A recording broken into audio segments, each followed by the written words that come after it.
দেখো বন্ধুরা, আমি স্বপ্নেও ভাবিনি যে আজকে এত বড় ক্ষতিটা হয়ে যাবে। বাইরে প্রচুর পরিমাণে বৃষ্টি হচ্ছে আর অন্ধকারও হয়ে এসেছে, ঝড় বৃষ্টি হচ্ছে। আমি ছিলাম বাইরে, আর এই যে দরজাটা না বন্ধ করতে গিয়ে মানে দরজাটা এমনি হাওয়ার ঝাপটা বন্ধ হয়ে যায়।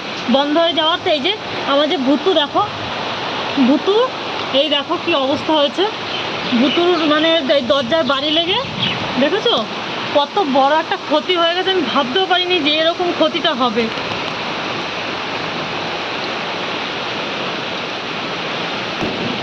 আমার সব থেকে প্রিয় বিড়াল ছিল এটা। দেখো কি অবস্থা হয়েছে, দেখো এই দরজার বাড়ি খেয়ে এখানেই পড়ে রয়েছে। আমি খুঁজে পাচ্ছি না ঘরে, আমি কোথায় গেল কোথায় গেল, এসে দেখে তিনটে আছে আর একটাকে পাচ্ছি না। দরজা খুলতেই দেখি জামা কাপড় তুলতে এসেছি আর জামা কাপড় তুলতে পারিনি। দরজায় এসে দেখি এরকমভাবে পড়ে রয়েছে। কেমন লাগে বলো? ওর মা কিছুদিন আগে ওর মাকে হারানো হলো, আর এখন ও, মানে এটা ভাবাই যাচ্ছে না যে এতটা খারাপ লাগছে। মানুষ